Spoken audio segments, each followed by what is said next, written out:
You don't fear God. You need to pray to experience what the fear of God is. You need to pray to experience what the quote fear of God unquote is.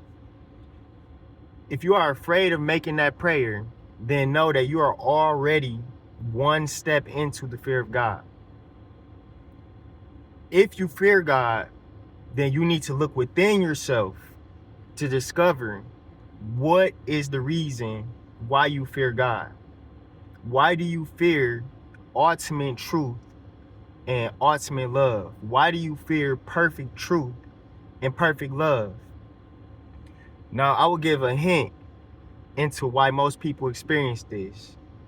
And I'm only able to say this because this is what I experienced.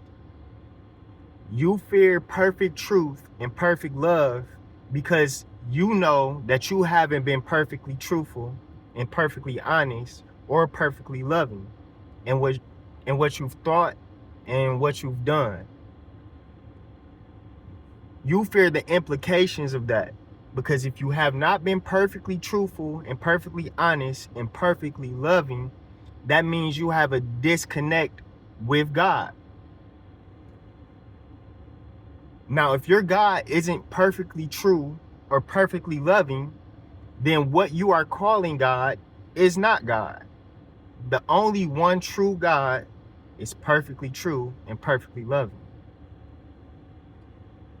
So you run into two issues.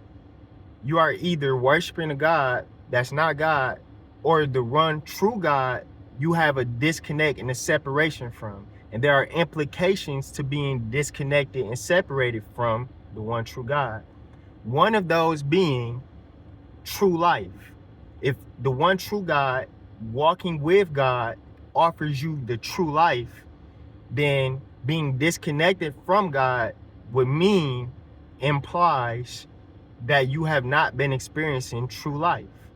Not because of other people, but because of you. Because you haven't been perfectly true or perfectly loving.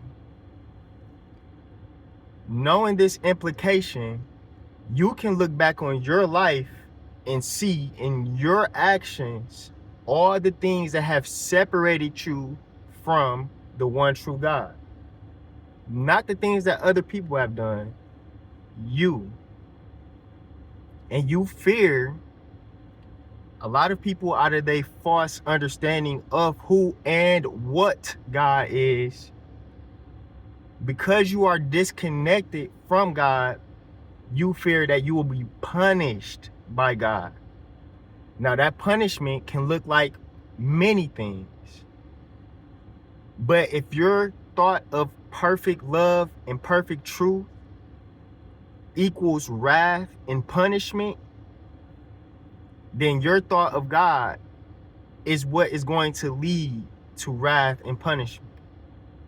Because that means you are worshiping a God of wrath and punishment. What God, what one true God has displayed to you wrath and punishment? When has God ever given you wrath and punishment? If you believe that's what God is going to give you, that's what you're going to receive. Not because that's the one true God, but that's the God that you worship. And God will give you over to the God that you worship.